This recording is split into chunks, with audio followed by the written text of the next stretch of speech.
जय हिंद दोस्तों। मैं अमन आपके अपने परिवार टारगेट विद सम्राट में आपका स्वागत करता हूं।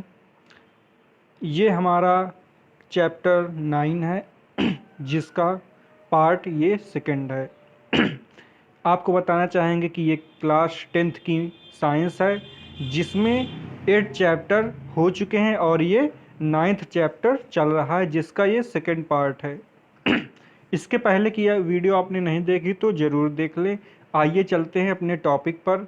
तो पहला तो हेडिंग दी हुई है उपार्जित एवं आनुवंशिक लक्षण। ये क्या है आइए देखते हैं। उपार्जित लक्षण और आनुवंशिक लक्षण। उपार्जित लक्षण देखते हैं। ये लक्षण जीवों द्वारा अपने जीवन में प्राप्त किए जाते हैं। और आनुवंशिकी लक्षण क्या है?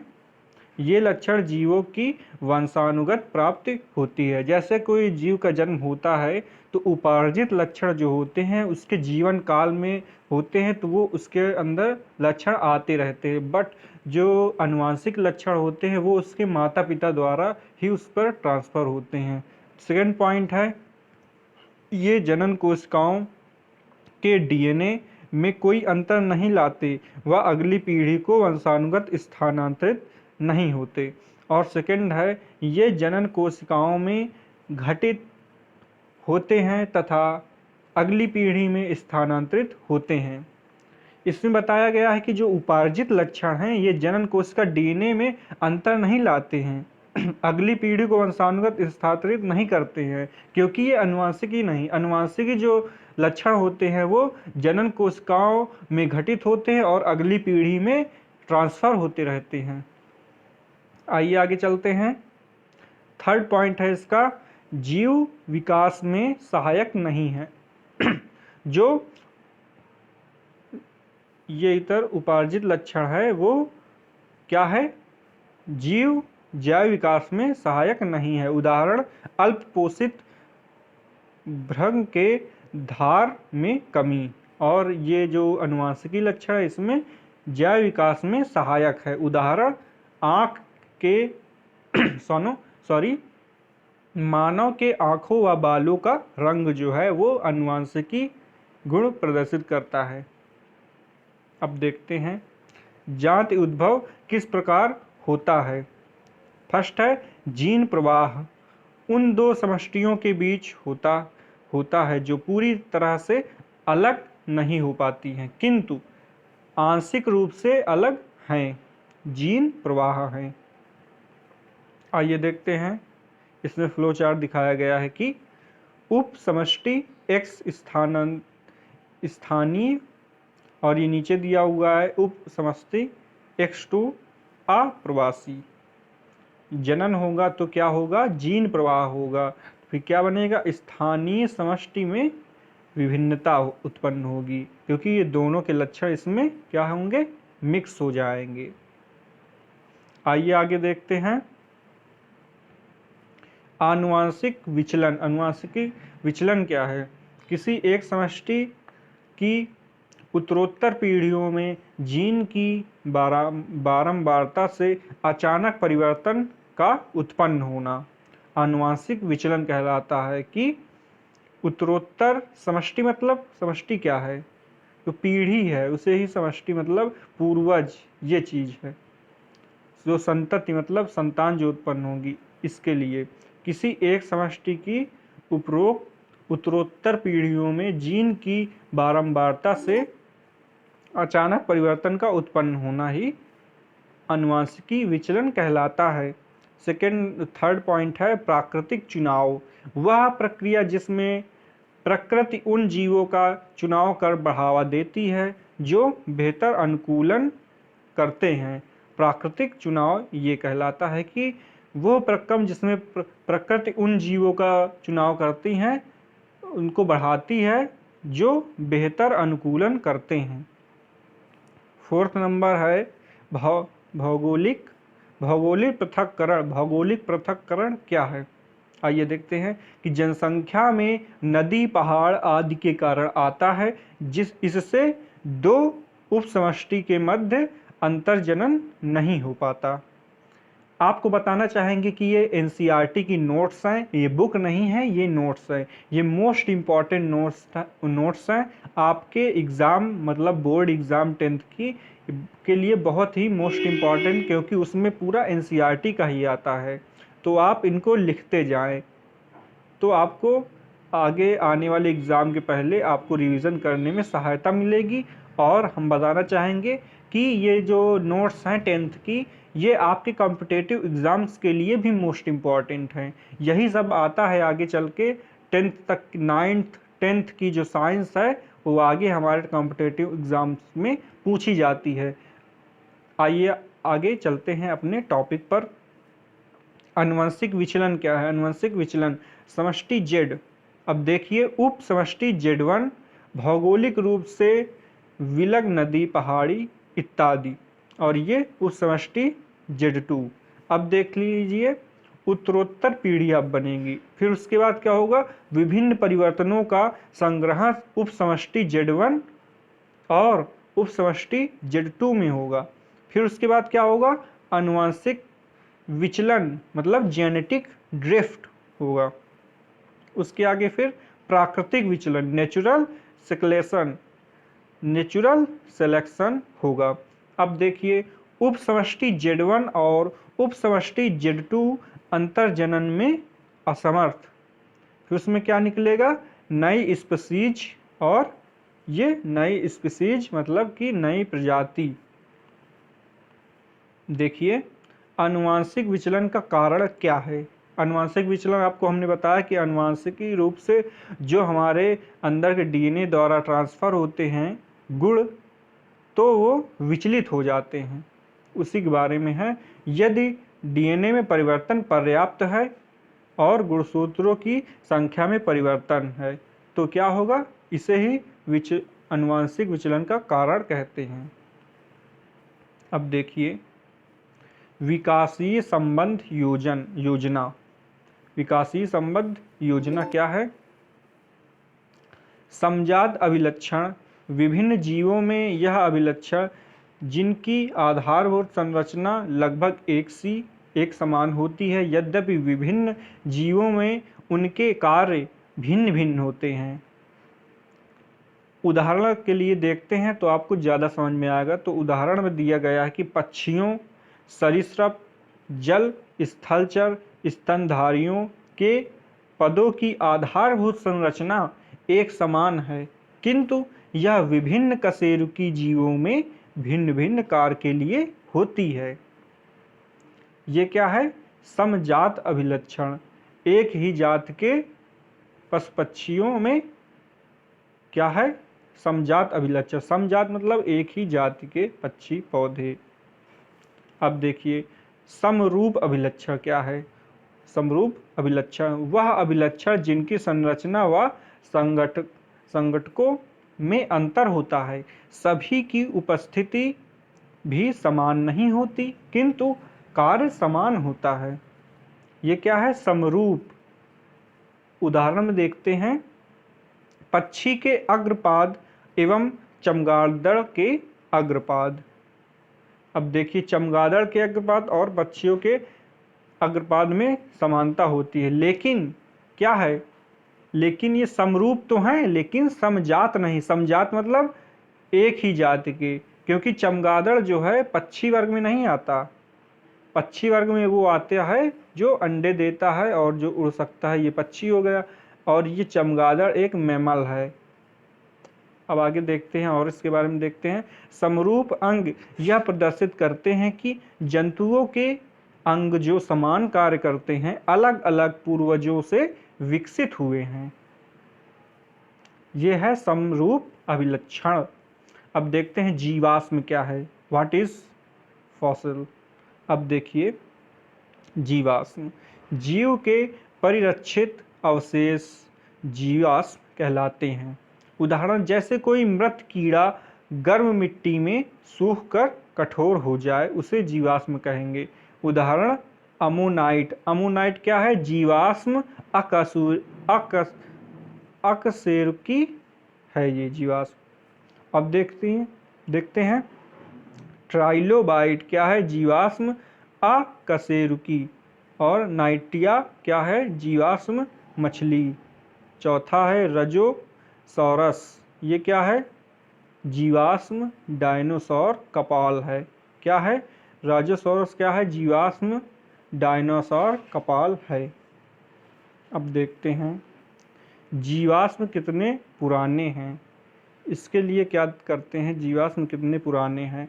खुदाई करने पर पृथ्वी की सतह के निकट वाले जीवाश्म गहरे स्तर पर पाए गए जीवाश्मों की अपेक्षा अधिक नए होते हैं। इसका क्या है कि खुदाई करने पर पृथ्वी की सतह के निकट वाले जीवाश्म गहरे स्तर पर पाए गए जीवाश्म की अपेक्षा अधिक नए होते हैं। मतलब जो ऊपर रहेंगे वो नए और जो नीचे रहेंगे वो पुराने। अब देख लीजिए फॉसिल डेटिंग ये क्या है? जिसमें जीवाश्म में पाए जाने वाले किसी एक तत्व के विभिन्न समस्थानिकी का अनुपात के आधार पर जीवाश्म का समय निर्धारण किया जाता है कि यह कब किस काल का है, कि कितना पुराना है। तो इसे क्या कहते हैं? फॉसिल मतलब जीवाश्म डेटिंग, फॉसिल डेटिंग। विकास एवं वर्गीकरण क्या है? देखते हैं। विकास एवं वर्गीकरण दोनों आपस में जुड़े हैं। कैसे? जीवों का वर्गीकरण उनके विकास के संबंधों का प्रतिबिंब है। दूसरा है दो स्पीशीज के मध्य जितने अधिक अभिलक्षण समान होंगे उनका संबंध भी उतना ही निकट का होगा। तीसरा है जितनी अधिक क्या है? समानताएं उनमें होंगी उनका उद्भव भी निकट अतीत में समान पूर्वजों से हुआ होगा।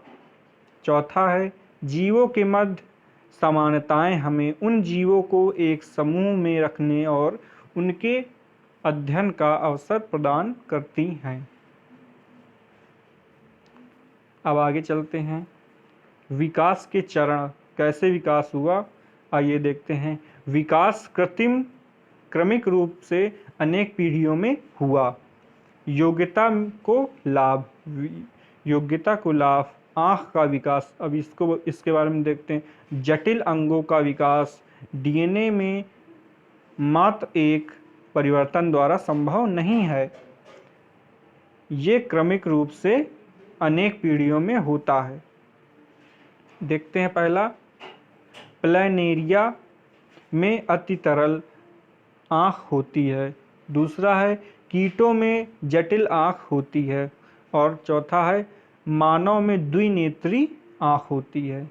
ये योग्यता के लाभ, उसको आँखों का विकास बताया गया है। अब देखते हैं गुणवत्ता के लाभ। पंखों का विकास मतलब पर, जो पक्षियों के पर होते हैं उसे ही पंख कहते हैं। ठंडे मौसम में रोधक के लिए विकसित हुए थे। जो पौधों में जो है ये पंख हैं वो किस लिए विकसित हुए थे? ठंड के मौसम में ऊष्मा रोधक के लिए विकसित हुए थे। कालांतर में उड़ने के लिए भी उपयोगी हो गए। उदाहरण, डायनासोर के पंख थे पर पंखों से उड़ने के लिए समर्थ नहीं थे। पक्षियों ने परों को उड़ने के लिए अपनाया। ये अनुमान लगाया गया कि जो पक्षी के पंख होते हैं वो ठंडी गर्मी से बचने के लिए, शरीर को बचाने के लिए ही उगे थे, लेकिन पक्षियों ने इसका लाभ उठाया और उड़ने के लिए इसका उपयोग करने लगी। बहुत अधिक भिन्न कृत्रिम चयन देख लेते हैं। बहुत अधिक भिन्न दिखने वाली संरचनाएं एक समान परिकल्प में विकसित हो सकती हैं। 2000 वर्ष पूर्व मनुष्य जंगली गोभी को एक खाद्य पौधे के रूप में उगाता था तथा उसने चयन द्वारा इससे विभिन्न सब्जियां विकसित की। इसे कृत्रिम चयन कहते हैं। अब देखिए क्या है इसमें, देखते जंगली गोभी से किस किस प्रकार की गोभी बन गई, आइए देखते हैं। जंगली गोभी ये है, ये इसका चित्र दिखाया गया है। अब देखिए, ये पत्ता गोभी, बंद गोभी, फूले हुए भाग, ये देखिए। और इधर केल, ये क्या है, केवल चौड़ी पत्तियां। अब इसी से बने हैं, ये देखिए, ब्रोकली, मतलब जो हरी वाली होती है, जो हरे कलर की जो फूल गोभी होती है उसे ब्रोकली कहते हैं। पुष्पों की वृद्धि रोकना, और ये फूल गोभी, और ये गोभी पत्तों के बीच की दूरी में कमी, ये देख सकते हैं। तो कितने प्रकार की बन गई, देखिए, 1 2 3 4 5, जंगली गोभी से 5 टाइप की गोभी बन गई कृत्रिम परिवर्तन द्वारा। अब देखते हैं आणविक जातिवृत्त। पहला है, यह इस विचार पर निर्भर करता है कि जनन के दौरान डीएनए में होने वाले परिवर्तन विकास की आधारभूत घटना है। दूसरा है, दूरस्थ संबंधी जीवों के डीएनए में विभिन्नताएं अधिक संख्या में संचित होती हैं। अब देख लेते हैं मानव विकास कैसे हुआ। अब देखते हैं मानव विकास और इसकी वंशानुगति, किस किस प्रकार के हमारे पृथ्वी पर जीव मानव के रूप में, उनके काल में उनको अलग अलग बांटा गया है, उनके अलग अलग नाम से। मानव जीव के अध्ययन के मुख्य साधन, कैसे कैसे अध्ययन कर सकते हैं मानव विकास के बारे में, उत्खनन द्वारा, समय निर्धारण के द्वारा, डीएनए अनुक्रम का निर्धारण और जीवाश्म अध्ययन। ये 4 तरह से हम मानव विकास को समझ सकते हैं। आइए देखते हैं, साउथ अफ्रीका मूल के खोजा गया। क्या खोजा गया, मानव प्राचीनतम मानव जो सदस्य अफ्रीका मूल में खोजा गया। देखिए, फिलीपींस में, इंडोनेशिया के द्वीपों में, और पश्चिमी एशिया और मध्य एशिया और ऑस्ट्रेलिया। ये देखिए कि विभिन्न समूह कभी आगे व पीछे गए, समूह कई बार परस्पर विलग हो गए, मतलब जो एक साथ रहते थे अलग अलग हो गए, इस तरह ये बताया गया। कभी अलग होकर विभिन्न दशाओं में आगे बढ़े और कुछ वापिस आकर परस्पर मिल गए। अब देखिए, आनुवांशिकी परिभाषाएं। जीन क्या है, मेंडल ने जीन को कारक अथवा फैक्टर कहा। जीन आनुवांशिकता की इकाई है। ये क्या है, ये बहुविकल्पी में प्रश्न बनेगा। और युग्म विकल्पी एलील क्या है, इसे देखते हैं। विकल्पी विपरीत लक्षणों के संकेतक जोड़े को युग्म विकल्पी एलील कहा जाता है। ये एक ही जीन में के थोड़ा सा विभिन्न रूप होते हैं। एलील क्या है, एक ही जीन के थोड़ा सा भिन्न रूप होते हैं। विषम युग्मनजी, हेट्रोजाइगस। व्हाट इज हेट्रोजाइगस, वे जीव जिनमें विपरीत विशेषकों के अलील होते हैं, जैसे कैपिटल टी और टी, ये क्या है, विषम युग्मनजी।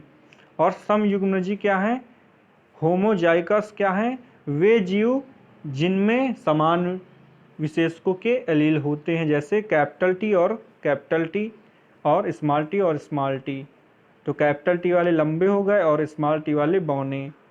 और ये जो परिभाषाएं हैं ये मोस्ट इम्पॉर्टेंट, जितनी अब करवा रहे हैं ये मोस्ट इम्पॉर्टेंट हैं। इनमें से आपके लिए अतिलघु प्रश्न भी बनेंगे और बहुविकल्पी भी बन सकते हैं। तो आइए देखते हैं, आगे चलते हैं। 5वां नंबर है प्रभाविता, डोमिनेंस। व्हाट इज डोमिनेंस, वह जीन जो F1 पीढ़ी में प्रकट होता है उसे क्या कहते हैं, डोमिनेंस कहते हैं। अप्रभावी, रेसेसिव अप्रभावी, ये क्या है, वह जीन जो प्रभावी जीन के समक्ष प्रकट नहीं होता। 7वां नंबर है जीन प्रारूप, जीनोटाइप क्या है, जीव का जीन वे आधार पर प्रारूप। कैसे? कैपिटल टी या तो स्मॉल टी। अब देखते हैं दृश्य प्रारूप फिनोटाइप क्या है। जीव का बाहरी दृश्य के आधार पर प्रारूप, जैसे कि लंबे पौधे और बौने पौधे। 9वां नंबर है सूक्ष्म विकास। छोटे क्षेत्र में होने वाला विकास ही सूक्ष्म विकास कहलाता है। उसका उदाहरण है भृगु के शरीर के रंग का परिवर्तन।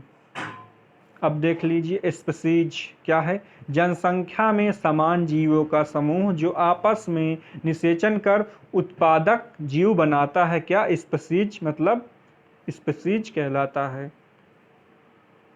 अब देख लीजिए गुणसूत्र क्या है। धागे जैसी संरचनाएं जो कोशिका के केंद्र में पाई जाती हैं, जिनमें कोशिका की आनुवांशिक सूचना होती है, क्या कहलाते हैं? गुणसूत्र कहलाते हैं। मानव में कितने गुणसूत्र होते हैं? मनुष्य में 46 गुणसूत्र, 23 जोड़े भी इन्हें कहते हैं। 23 पेयर इक्वल टू 46 गुणसूत्र। 12वां नंबर डिफिनीशन है DNA. What is DNA? DNA का फुल फॉर्म क्या है? ये बहुत ही मोस्ट इम्पॉर्टेंट प्रश्न है, आप इसको जरूर नोट कर लीजिए कि डीऑक्सीराइबोज न्यूक्लिक अम्ल। डीएनए का फुल फॉर्म क्या है? डीऑक्सीराइबोज न्यूक्लिक अम्ल। यह गुणसूत्र में उपस्थित होता है। और आरएनए का फुल फॉर्म राइबोज न्यूक्लिक अम्ल। राइबोज न्यूक्लिक अम्ल आरएनए का, और डीऑक्सीराइबोज डीएनए।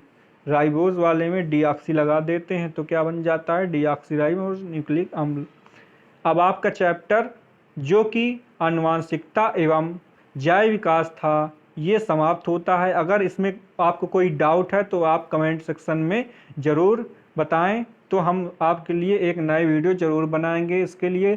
तो आपको वीडियो कैसी लगी, लाइक करें, वीडियो को लोगों के पास शेयर करें, कमेंट में जो ये बताना बिल्कुल ना भूलें कि आपको वीडियो कैसी लगी। मिलते हैं अगली वीडियो में, तब तक के लिए धन्यवाद। Bye bye, tata, take care.